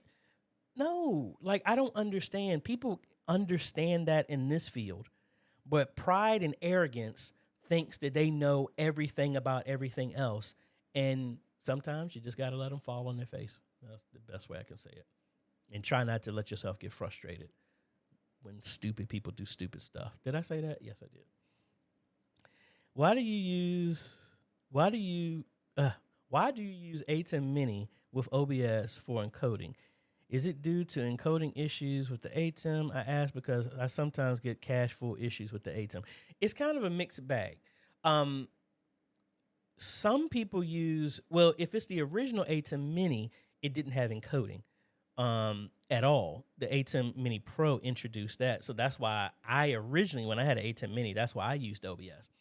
Other people stick with OBS because they have different scenes and everything that the ATEM does not support. Like me personally, I'm using the ATEM Mini Extreme right now. And let's cut over to that. So I'm using the ATEM Mini Extreme right now, but the graphics and all this other stuff that you see right now, that is being handled by vMix because the ATEM doesn't have all the functionality to do that. So there's my streaming system right there with Mjolnir on the floor. And that is vMix is handling all this other stuff. Can the ATEM handle what I'm doing right now? Yeah, it can. But it can't do all the graphics and all this other stuff. So sometimes people use it because they had all that stuff established in OBS and they didn't want to move it over, or they were not able to move it over. And then sometimes OBS does give a little bit more flexibility than with the ATEM when it comes to streaming. All you have is high, low, medium. That's all you got. With the ATEM, with the OBS, you can dial that in. You can add more hardware. You can add whatever into your system that's running it and gives you more flexibility. At least that's my personal opinion. Cache issues, I'm dealing with that at a church in Chicago. Hopefully going to be doing that project end of November, beginning of December. I ain't trying to be there when it's cold, and it might be in January where we're doing a massive stuff with that. But they're having caching issues mainly because their network is trash. The internal infrastructure is bad. And then also maybe 10 to 25% of it is they're on old coax, so that when everybody is streaming on Sunday, it's distributed and it's a first come, first serve. So if one church is using up all the bandwidth, it's kind of limited. That gives you cache issues as well too. So cache issues on the ATEM are bad connection, internal issues, external issues. Your upload speed isn't fast enough. So at that moment of time when you're doing it and the settings on the ATEM are too high and it can't keep up with it, or the platform, that's normally cache issues. And the last time there was a bug in the software, I think they've since fixed it, because my web presenter runs on the same thing, had an issue. My ATEM had the same issue. But when I streamed through vMix and OBS, I didn't have a problem. So I knew it was a software issue. So that, at least those are my answers. What's your best reverb on Behringer X32? Can you share the settings? I can't share them because I don't use that. That's one of the other things I'm still playing around with, learning the effects and all this other stuff. So I can't answer that one because I don't know. Eastview, Seventh-day Adventist, I'm assuming that's what it is. Would you select a TV or projector for a church TV? Projectors, well, it all depends. If now that they've moved to laser projectors, so they're not a bulb, it all depends on how big of an image, how far away is it, can you control the lighting inside of there? Then maybe a projector, like a church that has no windows and I don't have to fight natural light, and I'm relatively close between between 15 feet of where the screen is, maybe a projector. Because like right now, I have one church, this again, back to a scenario of somebody claiming to know more than they think they should. I suggested 85-inch screen TVs, and they were like, no, you should go with 100. I'm like, to go from an 85-inch screen TV to 100 is doubling to tripling the price. I would go with TV because it has a centralized brightness. It can it's more powerful most of the time than the lights, and you don't have to worry about light sources and all this other stuff like that. You don't have to worry about screens. That's what I would go with a TV for that. If you have the control and you want to have a bigger screen than 100, because I had a 4K, I did a review on it, the Panasonic 4K projectors, they were going for $4,000 each. To go with a 100-inch screen TV, you're looking at $3,300, and that's not including the mount for that. So that mainly, I have not installed, the last projector I installed was at Antioch when I replaced them, because they didn't want to go with anything else. They just wanted to replace the projectors with better ones that we didn't have to change the bulbs out with. Everywhere else, I'll put TVs. That's me. Ivory Williams, what camera are you shooting on today for this live? I am using the Blackmagic Micro Cinema Camera Gen 2 4K. That is what I'm shooting with right now. Has the same sensor as the Pocket Cinema Camera 4K. It's just smaller, and it doesn't take up as much space.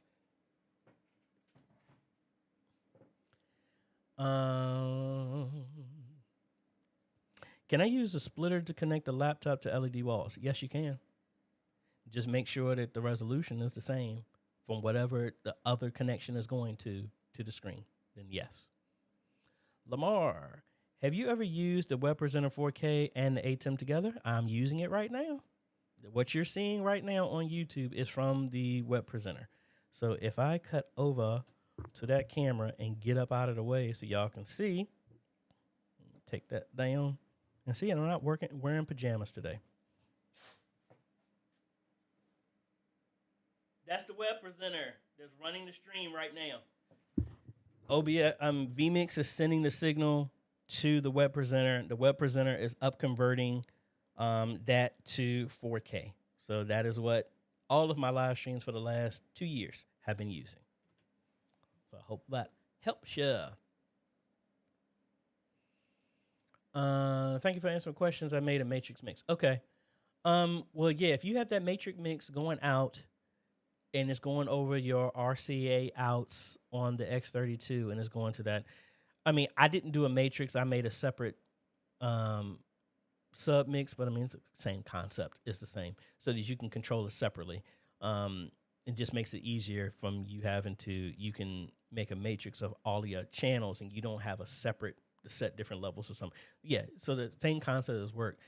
Yeah. I would probably say if you can send me a link to that so I can hear an example of it, that will work.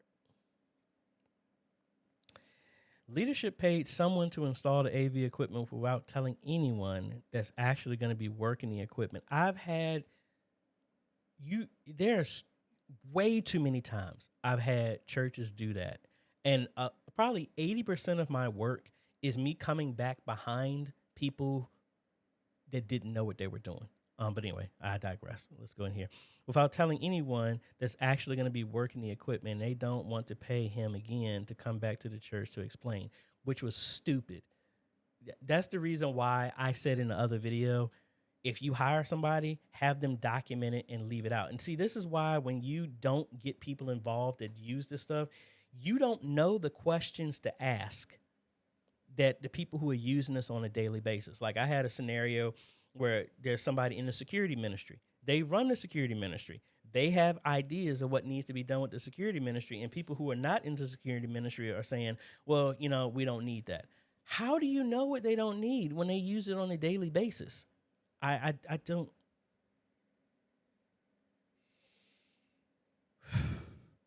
Again, this is why I love God's people, but professional church people I can't stand, because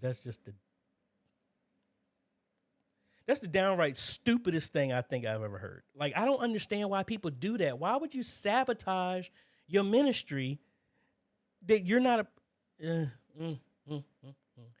Hey, Bruce. Hey, thank y'all for that. I appreciate that. Rhonda, hello. I had an issue with Restream 2 times past week. Facebook was start and then stop after a bit, couldn't reconnect.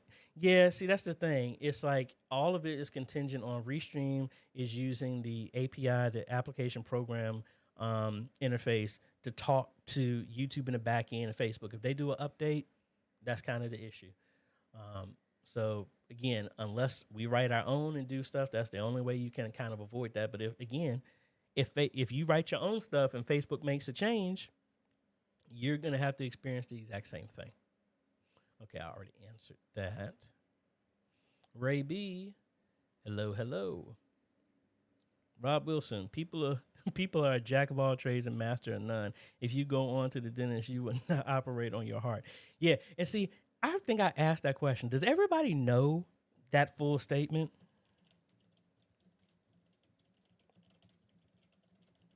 Let me know if you've heard that.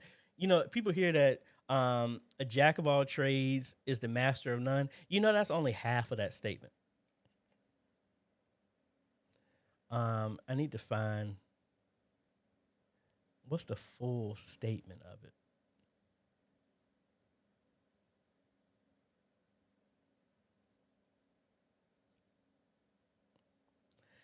A jack of all trades is a master of none, but oftentimes better than a master of one. That's the full statement. Because some people say it's and I understand it. It can, not trying to negate what it said, but a lot of people say a jack of all trades is a master of none. But then sometimes, again, I'm a jack of a bunch of trades, but then I don't know. I ain't even trying to go into that. But just be mindful that that's not the full statement. But I do agree in the context of El Dorado, what you're saying. Creative for fun. Trying to set up a network downstairs for the kids ministry using an A10 Pro laptop, 2 cameras. So just for the network, I was just sending the internet to it or just networking all of it together. Philip Paul. How do you connect the audio from a digital mixer to the A10 Pro? Is it dual XLR to 3.5? If so, do you know what connection on both ends? Well, I mean, it all depends. If you're using the X32, I mean, it doesn't matter the mixer, digital mixer, analog mixer. It doesn't matter because all the connections are either going to be quarter inch, XLR, or it's going to be RCA. Either one of those. Those are the connections it's going to be. And you can pick whichever one you want. It could be dual, it can be singular. It doesn't really matter. And then for the most part, if you're doing audio out and you're using XLR, that's going to be a female connection on the end of the connection. Then it goes to a male 3.5. There's always going to be a male 3.5 that's going into the A-tone. And then, but if you have dual quarter inch, those are going to be dual male quarter inch cables or single quarter inch cable that has 2 bands on it for left and right for stereo sound going into 3.5.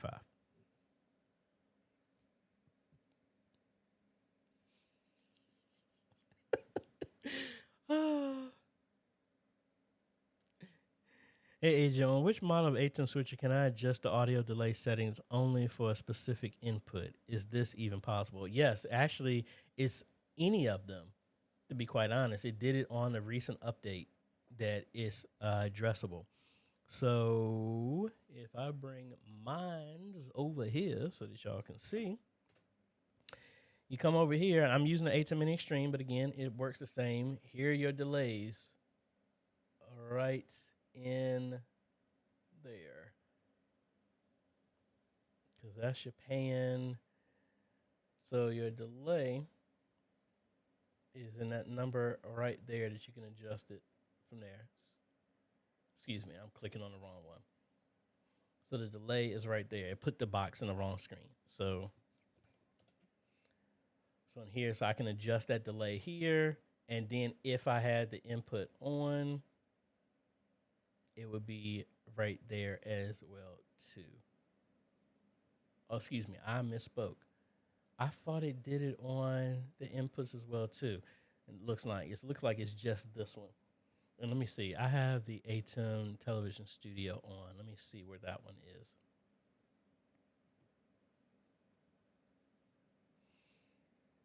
So it looks like this one does not have a delay. It looks like it's the A10 Mini Pro and higher that has it. This one doesn't have a delay on here, which is surprising. I thought it would.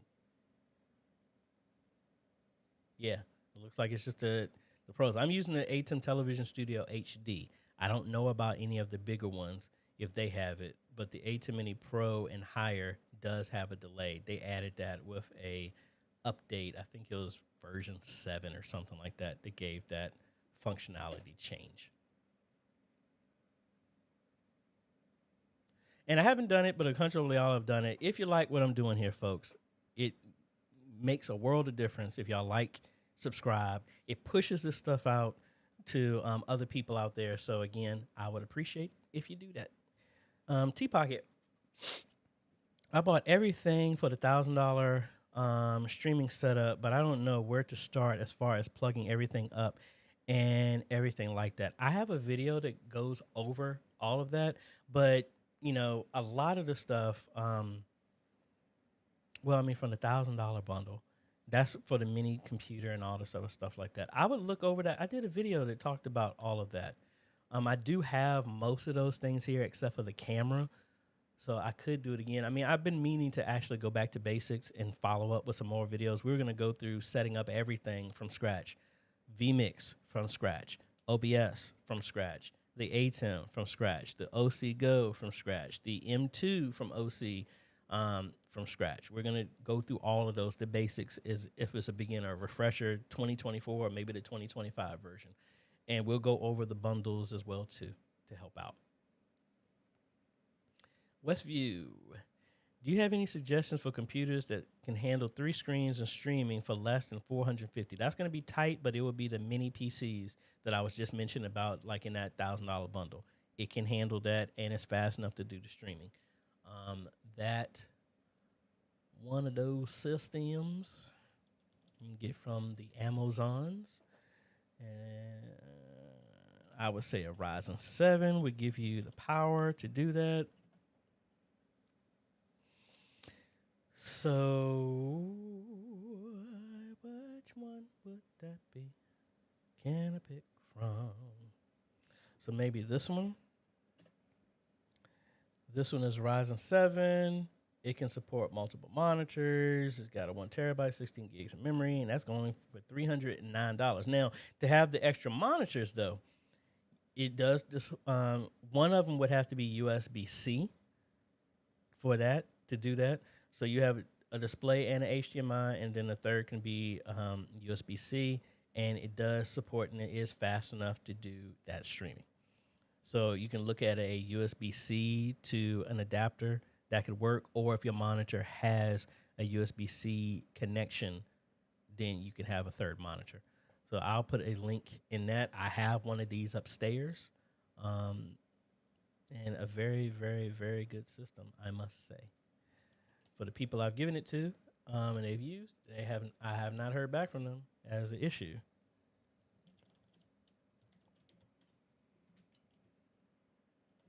And again, folks, I want to apologize. I don't want this to come off like I'm super ranting and stuff like that. It's a lot of stuff that I really don't want to talk about because you do one video and you'll be meme worthy for people who don't understand the heart of what you say about stuff, and they're quick to make fun of you. But there's a lot of stuff that it just ticks me off that I have to deal with. That like one thing, like I'm not about tooting my own horn. I'm humbled and thankful for the position that I'm in and to be able to help a bunch of y'all. But sometimes can I say it? It just pisses me off to no end that I can go out here and help all these people, help people like y'all, and then I got people at home that question everything that I do. Like, are you sure that what you do, AJ, this isn't gonna fall apart? It's just like it hasn't fallen apart anywhere else. So I don't know. It's like you have to defend the stuff that you're doing. And I think it's the same way. A bunch of y'all have been doing research. Y'all have been studying. You've been playing with OBS VMix, buying this stuff. And to have somebody that don't know nothing about what you're doing, being the gatekeeper that you have to convince them that you know what you're doing when they have no clue what it is. Like I have patience, but it's pushing my limits with some stuff, because I'm sitting here like, dude, I don't have to do any of this stuff. I do it because I want to and I want to help. And if you don't want my help, dude, I'll knock the dust from my shoes and roll out. I have left many a church before that said they didn't need me. And it's no hard feelings. I've done the best that I do, and I roll on to the next thing. But every single time, those people have called me back. I'll just say it like that. Because when they were handed over to themselves, the people who act like they know everything, proof has shown that they don't know what they're talking about. About 2 months ago, we started attending a small church. They're proudly live streaming to Facebook and on an Android, not connected to sound system. Video. Okay. I can help them to improve when I get back to the States, so stay in my lane. Well, I mean, it's not about, it's one thing that if you're given the ability to do the stuff and you offer it, that offering your help is not a problem. I don't mind offering my help. It's when people don't want to accept it, or if they say no. I mean, that's fine. If I offer to help and they're like, well, I don't need it. Okay, I'm not mad. Nobody, the other people ain't mad. Hey, I have the ability to do certain things. If you don't want it and you don't need it, that's great. I don't have any issue with that. My issue is when you have the ability, you've never offered it, and then you're criticizing everybody else that you say that you could do better. I'm like, before you criticize, have you volunteered? We had a shirt talking about that. I'm not saying to you, Albert, I'm saying in general. If we have the skills, don't keep them to yourself, use them, but be humble enough and accept if people don't want what you have to offer. I don't take it personally, but I do take it personally when I offer it, and then those same people talk behind my back. That's when I have an issue. And then I'm the type of person, hey, you said this, say it to my face. If you got an issue, say it to my face. Don't talk back behind my back about it.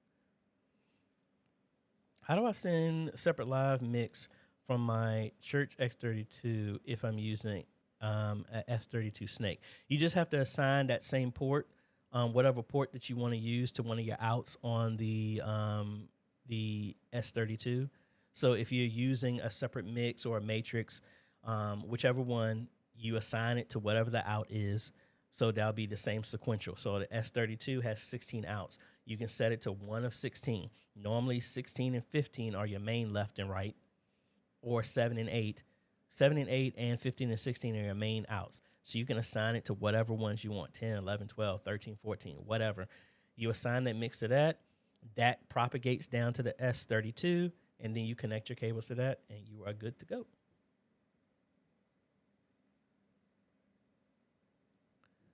Thank you, and y'all are welcome. Dealing with I forgot. I didn't follow up on that second email that you sent me. My apologies. I will send that once I get back home from this stuff today. I'm dealing with deciding on security cameras and not consulting anyone that might have some knowledge or involvement with the system. I totally understand. But I appreciate you emailing me, and I'm going to follow back up with the second part that you said.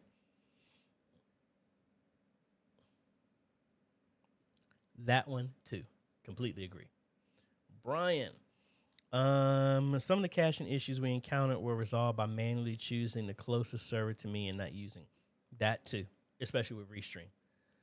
And then a follow-up, he has, if you're getting random disconnects, it might be worthwhile to delete and reestablish the destinations to validate the workflow again. I agree with that one as well too. Francisco, is there a maximum length that is 2 foot, 3 foot, 5 foot, etc., to a USB-C cable that connects? I have not used anything longer than 15 feet, and that has worked for me. I wouldn't go further than that. I don't know. I know HDMI is 15 feet. Any longer than a traditional 15-foot HDMI does not work unless you get amplifiers in it, and then fiber optic can go 328 feet. But I think USB, it's like 25 feet at the max. I'm not sure off the top of my head. You are welcome. T-Pocket. Don't hire me for my expertise if you know everything. I remember somebody said a long time ago, life is hard, but when you're stupid, it's twice as hard. Back to creative for fun. Using a private dedicated network with a PoE switch, or should I just use the wireless internet that's downstairs already? Dedicated. If you already have Wi-Fi going down there, I would split that off from that because it's a hardline cable that's going to that. I would run that into a switch that would give you physical connections to your ATEM and your other equipment downstairs, and then run another cable back to the wireless. That's what I would do in that scenario. But let me know. We can design something, and I can draw up something to help you out if you need.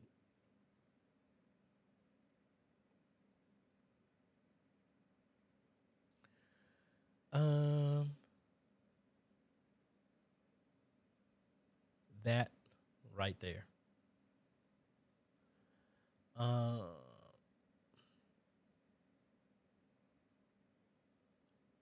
Yes, there's an app for the X32 and the XR18 on the Android. Yes, you can.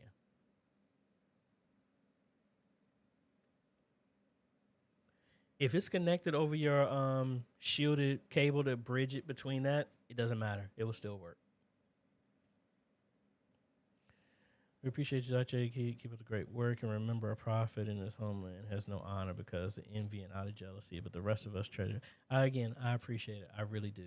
I really do. Like I said, I don't want this to be a rant session, but I talk about the stuff that I do because I want to give a voice to a bunch of stuff that we're all going through. And like I tell other people when I install stuff, I'll tell the media, look, I've already finished my work. They've already paid me. Let me know what you need me to say, because they can get mad at me all day long. I've already been paid. The work has been done. I'm gone. If y'all make them mad, y'all still have to deal with them every Sunday. So let me say what I need to say. That's why most of the time when I finish doing an install and I'm doing a training with them on their first service, they bring me up and I say the same thing that y'all hear me say. I was like, hey, before y'all criticize, volunteer. It's a lot harder to do what they're doing than to have a whole bunch of people that don't know nothing It's very easy for people to sit in the crowd and tell the coach he doesn't know what he's doing when the coach is the one that's doing the strength training, writing out the plans, doing the reviews, sitting up there making sure that they get their grades, making sure that they're the one doing all that stuff. And you sitting in the stands don't realize that. The same way you sitting in the church congregation, you have no idea that your media team is watching my videos, watching anybody else's videos to learn more, sitting up at night practicing, coming back to the church. You don't know that. So it's real easy for you to say, oh, that's all you got to do when you don't even have no clue what everybody else is doing. Let's see. And can I know what is the minimum specs for to run the X32 or X? There are no minimum specs. That program is like barely does anything. It's not taxing anyway. I mean, running the X32 or the XR18 app on your computer is like running the calculator app on Windows. It does not take up anything from a resource standpoint.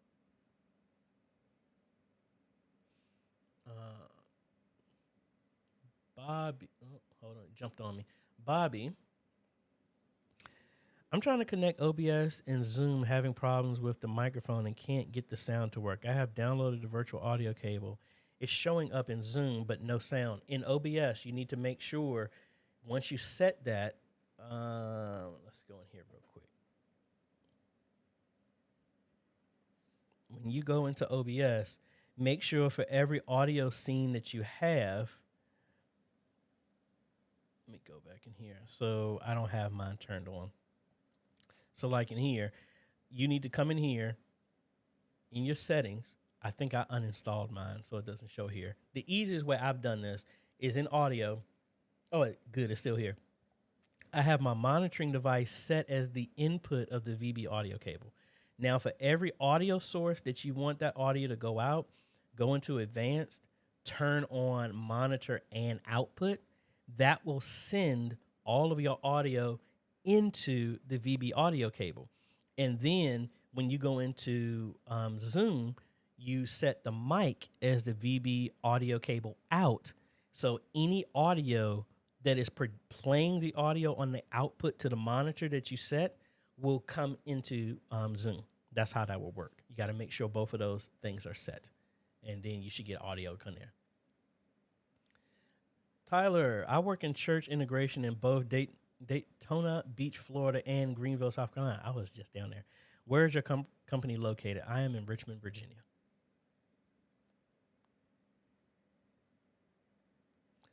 Back to C Pocket. Would you suggest I run a bus mix from the X32 for the live stream instead of a matrix? I'm not that familiar with the matrix routing. I mean, a sub mix is easier for me to understand because it's like you just duplicated the board. It's easier for me to teach people that. That's why I do it that way. I've done it both ways, but to have a separate sub mix that I have somebody using the app on another computer, it's like I gave them my other board and they're mixing it the same way. So one Sunday somebody's mixing in the house, they're using the physical board. The next Sunday they're mixing the live stream, they're mixing the exact same way, but the sub mix just for the live stream, it's the same skills. With a matrix, yeah, you literally are just taking a section of all of the preconditioned channels and sending that matrix to the live stream. So, I mean, that's how I do it. It's not a right or wrong. That's just how I do it. Drew Brasher is great. I've recommended him to some other people as well, too, and I appreciate it. Mike, you can also use the audio monitor plugin to set up a filter to route the audio from each source. Thank you for that as well, too, Mike. And what time is it? Oh, I just realized the time, folks. I got to get up here and pick up a lift and then get over here to get some stuff changed. But again, folks, I really appreciate it. Again, I don't want my channel to come into a doom and gloom type of stuff, but at the same time, I want it to be realistic. I want this to be, the reason why I did this channel is I want it to be and be a resource for the very type of thing that when I was trying to find that, there was nothing. I also want my channel to be when my heart is broken and I feel stomped on and I'm been mistreated by all these people that I just try to help. I want to be at least be able to give comfort when some of y'all are going through the same thing. Because when I was going through that, I didn't have anybody to talk to. Even now, sometimes I still don't have to talk to. And I give a big shout out. I really appreciate Francisco. He answered my calls. I'm able to talk with him. I really appreciate that. But at the beginning, I really didn't have nobody to talk to, and nobody really understood. And that's the reason why this community was built. It wasn't just built just to give you knowledge to help you from a technical aspect. It's to talk about the stuff that when you're hurt, how do you deal with how do you be a good leader? How do you be a good follower? How do you deal with when you're doing everything that you know to do and people just stomp on you all the time? How do you keep smiling in those situations?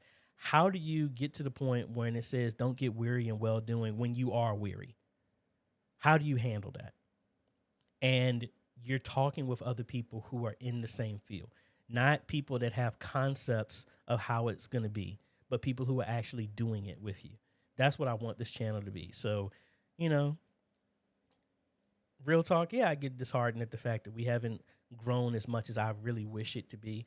But at least I can confidently say, and y'all have confirmed that, and this is what I have to take peace at, that at least the little thing that I am doing, I'm making a difference in some way, shape, or form.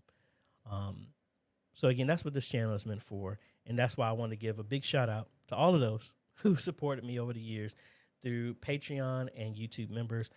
If you like what we do here, folks, you know, I don't take funding from anybody else. No one's even offered to do any of that stuff. Most of this stuff is funded by me climbing up on the walls, doing installs. I take that money, put it back into here, buy all this equipment around here so that I can help answer y'all's questions and make y'all's journey in media ministry a lot easier and help you share the message throughout the world.